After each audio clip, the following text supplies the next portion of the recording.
Nós acreditamos que Adão, o primeiro homem nessa terra, foi um dos profetas. Depois dele nós tivemos Noé, tivemos Abraão, até chegar ao ponto de vir a essa terra Jesus Cristo. Quando Cristo estava na terra, ele organizou uma igreja. A sua organização foi constituída por 12 apóstolos. Com a sua morte, esses apóstolos deixaram de manter a igreja e houve um período de João até os nossos dias, um período de grande afastamento da verdade. Nós podemos ver isso historicamente com a época de trevas, onde a humanidade sofreu muito com a Inquisição e outros problemas que existiram. No ano de 1820, um jovem muito bem intencionado, de nome Joseph Smith, um jovem sem muitas influências do mundo, um fazendeiro, humilde jovem, vivia numa cidade de Vermont, e ele tinha um grande desejo de saber onde encontrar a verdade. E por quê? Na sua localidade havia 4 igrejas que diziam professar ter a verdade. Nesse meio de grande confusão, buscando saber qual daquelas igrejas professavam ter a verdade, ele leu na Epístola de Tiago, no capítulo 1, versículo 5: se algum de vós tem falta de sabedoria, peça a Deus, que a todos dá liberalmente, e não lança em rosto, e ser-lhe-á dado. Peça, porém, com fé, não duvidando. E foi isso que ele fez. Ele foi a um bosque, ajoelhou-se, perguntou a Deus. E nós acreditamos, eu acredito, que naquela manhã de primavera, Deus e Jesus Cristo apareceram a esse jovem e mostraram para ele onde estava a verdade. Nesse exato momento, foi-lhe mostrado um local onde havia um registro escrito em placas de ouro da história da vinda de Cristo aqui nas Américas. Esse registro foi traduzido, o que originou o livro de Mórmon, um outro testemunho de Jesus Cristo. Daí a origem do apelido que nós recebemos de Mórmons, porque temos o livro de Mórmon, um outro testemunho de Jesus Cristo aqui nas Américas. Daí, Joseph foi o nosso primeiro profeta, o profeta da restauração.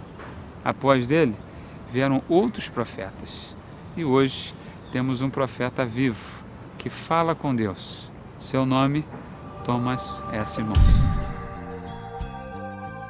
A igreja, ela chegou ao Brasil em 1935 e ela se instalou no sul do país, no estado de Santa Catarina, e aos poucos ela foi ocupando todo o Brasil. E em 1960, os primeiros missionários chegaram aqui em Recife, no início do ano de 1960.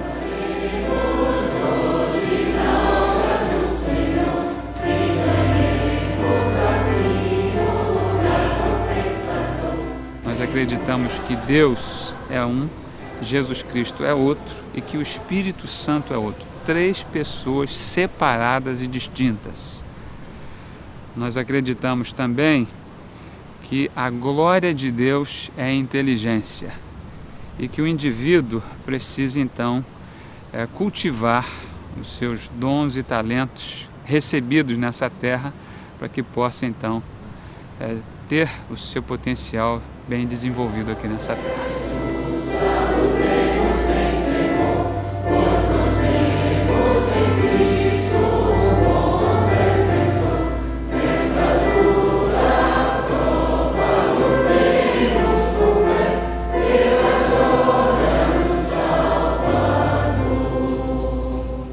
Na Igreja de Jesus Cristo dos Santos Últimos Dias, o indivíduo precisa conhecer o Salvador Jesus Cristo de acordo com o que está escrito nas Escrituras. À medida que ele tem esse conhecimento, ele então assume a sua crença em Cristo mediante o batismo, que é realizado por imersão. Depois que ele recebe esse batismo, ele então recebe a confirmação do Espírito Santo. Depois dessa confirmação, então, ele é um autêntico discípulo de Cristo. E na sua trajetória, a sua comunicação com Deus é feita por meio de oração pessoal. Oração essa que ele desenvolve num relacionamento íntimo com seu Criador. Ele não usa de vãs repetições, é um contato genuíno e sincero dele com a divindade. Uma vez por mês, o fiel seguidor de Cristo deve fazer um jejum. Nós acreditamos que o jejum deve ser abstinência durante 24 horas, uma vez por semana, aos domingos, em horários que alternam-se pela manhã ou à tarde. Os santos dos últimos dias vão a um local que nós chamamos de capela. Alguns denominam de outras formas, mas é um local de reuniões. Lá ele participa do sacramento, que é o pão e a água, o símbolo do corpo de Cristo e do sangue de Cristo, relembrando o que aconteceu com Cristo, de modo que durante a semana ele possa então renovar essa sua relação com Cristo e ter uma vida melhor.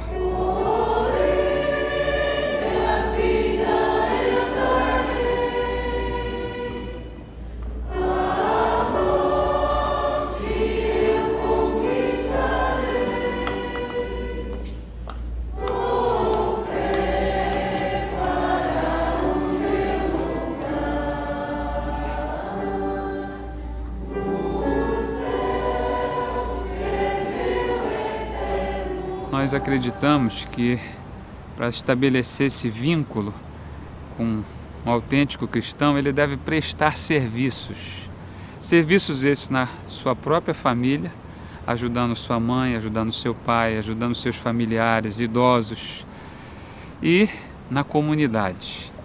Então nós temos um programa que regularmente tem uma penetração no Brasil de grande extensão, que é um programa chamado Mãos que Ajuda, onde nós prestamos serviços à comunidade.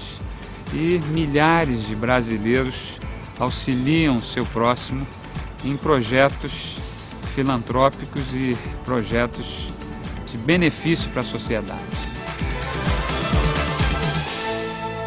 A igreja achou por bem ajudar as pessoas a se tornarem autossuficientes. Então ela destinou esse espaço, que foi usado inicialmente como capela, e hoje é usada como um centro de serviços de emprego, para ajudar as pessoas a encontrarem um trabalho, se tornarem autossuficientes através da educação, do emprego e do negócio próprio.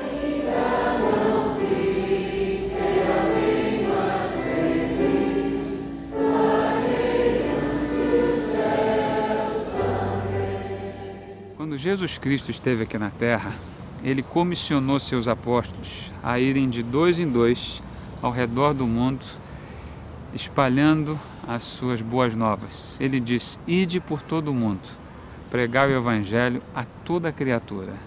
Então, do mesmo modo que Pedro, Paulo, Tiago e outros apóstolos saíram pelo mundo fazendo o trabalho de evangelização, o que nós chamamos de pregação da Boa Nova, hoje, na atualidade, nós temos rapazes e moças na idade de 19 a 25 anos, que, por seus princípios, acreditam nesse modelo.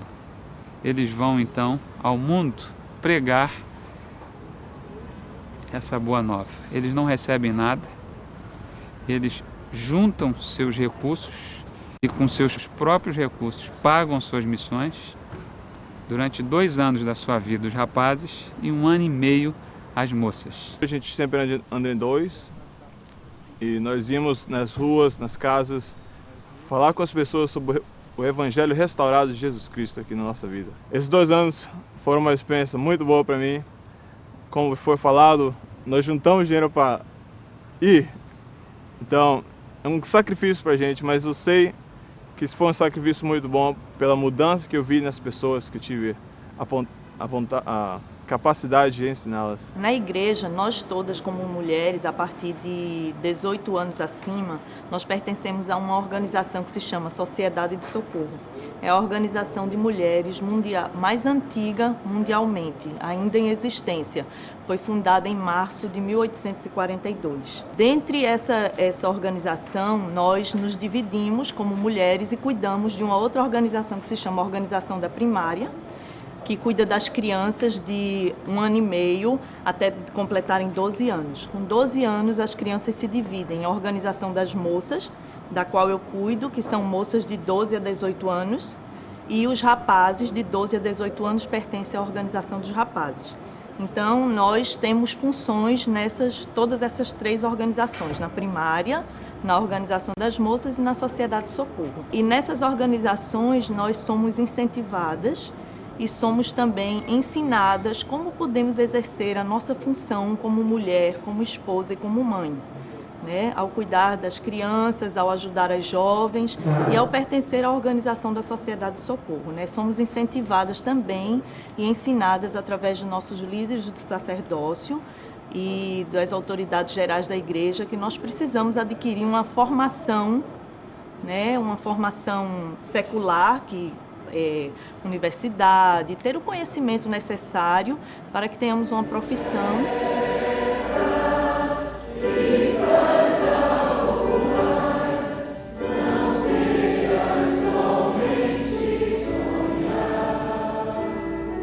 Eu pessoalmente me sinto assim muito gratificante por esse trabalho, é que você vê pessoas felizes.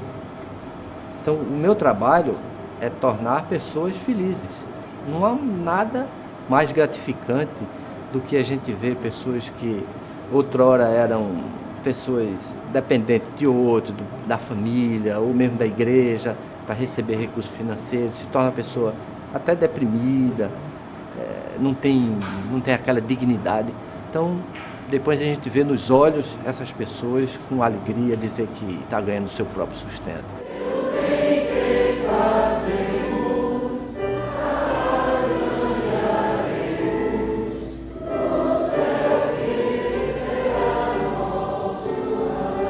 Hoje eu sei que Deus é um, Jesus Cristo é outro, e o Espírito Santo é um personagem em espírito.